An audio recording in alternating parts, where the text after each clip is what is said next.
Je m'interroge ce jour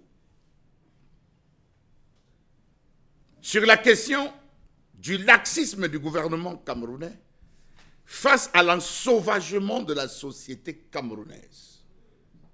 J'ajouterai au Cameroun. Le Cameroun traverse une crise profonde où la dégradation des valeurs traditionnelles inquiète de plus en plus.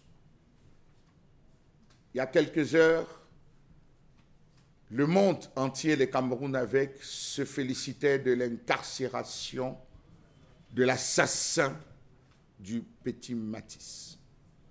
À peine on cherchait à tourner la tête que c'est un artiste musicien tout fier de lui qui nous annonçait et qui nous a fait même un post vidéo dans lequel il est fier d'avoir couché avec ses propres filles et d'avoir fait des enfants dont le dernier a 1 mois et se porte bien. C'est un garçon.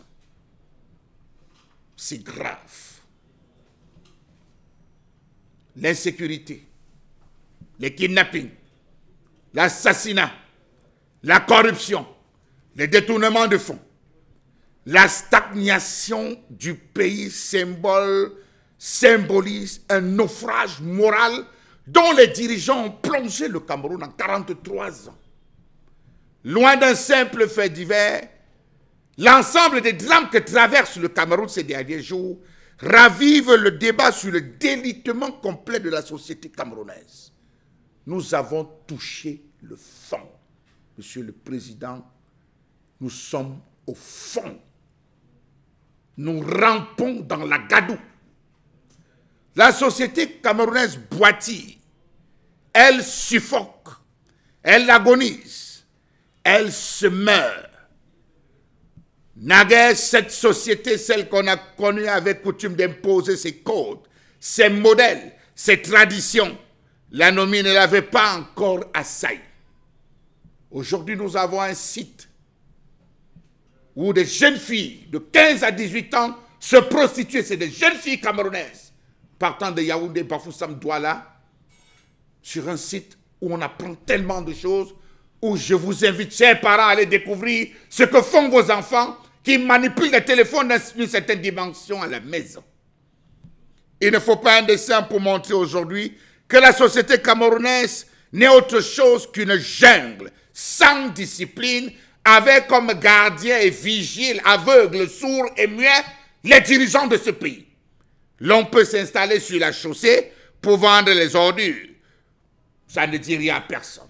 Les ordures peuvent être balancées partout dans les rigoles. L'on peut construire une maison dans les marécages. Le médecin peut négliger son travail à l'hôpital pour développer sa clinique privée. Les morts peuvent être admis au concours officiel. On peut gagner un marché public et ne pas le livrer. On peut facturer à l'État un sac de ciment à des kilomètres, à des francs CFA, alors qu'il est sorti de l'usine à 3 750 francs. On peut prendre la liberté avec la fortune publique. En somme, on peut tout faire au Cameroun. On n'a peur de rien. Je dis rien. J'ajoute rien.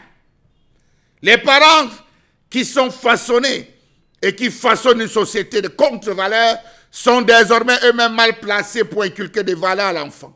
Encore que certains parents se sont carrément laissés substituer auprès des enfants par des jouets, téléphones, tablettes, ordinateurs et autres tics conçus pour cela. Les années se suivent et se ressemblent désormais au Cameroun. L'année 2020 a été une année éprouvante.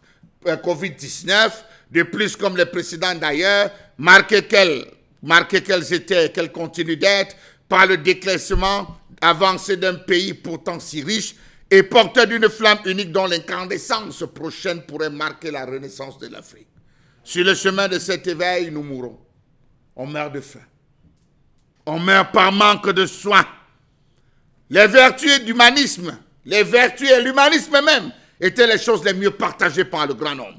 Aujourd'hui, non seulement elle ne parvient plus à s'imposer, mais elle se voit de plus contrainte à ingurgiter des mœurs, des contre-valeurs, des contre-modèles en opposition de phase avec ses normes d'antan.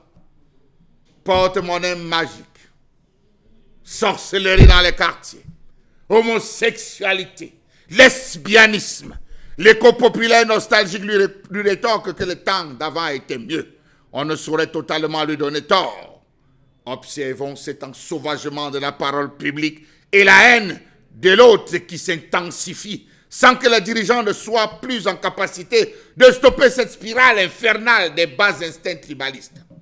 Nous sommes allés jusqu'à dire, approuvant cela, que chaque année électorale, on s'insulte. Les Bamileke insultent les Bassa insultent les Zéwondes insultent les Nordistes. Ça, c'est devenu trivial à telle enseigne que chaque année électorale, tout le monde le dit. Médias avec, on est habitué. Laissez que les élections passent, ça va finir. Entre-temps, ça s'organise, ça se bouscule dans les différentes communautés, on ne sait pourquoi. Le laisser-aller ne prospère que parce que justement au troisième niveau de l'échelle, on le laisse faire. L'impunité et le pourrissement sont devenus des modes de gestion dans ce pays. Malgré toute la littérature faite par les spécialistes, on se met. Même les professeurs censés donner et éclairer, les spécialistes, tous sont rentrés dans la danse. Chacun veut être assis, chacun veut être incontournable. Faut-il leur rappeler que le Cameroun a toute une histoire de lutte pour la liberté, une histoire du multipartisme et une histoire des élections ayant coûté la vie à des centaines de milliers de Camerounais. Déjà en 1956, alors que le pays était encore sous administration coloniale française, des élections législatives furent organisées. Malgré la répression et l'interdiction de l'UPC, qui fut écartée par les autorités françaises, ses leaders pourchassés, arrêtés ou assassinés s'étaient battus et avaient une vision pour ce pays. On ne saurait les citer aujourd'hui parce que certains se sont levés, ont ordonné l'ordre d'aller profaner la tombe de ces personnes. Le Cameroun a touché les fonds, même dans les livres scolaires. On a interdit l'enseignement, la connaissance des valeurs traditionnelles camerounaises. Et je peux vous assurer qu'aujourd'hui, soyez-en sûrs, un médecin mal formé est un assassin qu'on laisse dans la rue. Un enfant mal éduqué est un assassin qu'on jette dans la rue. Quel Cameroun voulons-nous pour nos enfants, Monsieur le Président, Monsieur le Premier ministre, Messieurs les sénateurs, Messieurs les députés, Messieurs les maires? Nous sommes dans la gâteau. Et à cause de qui? Vous.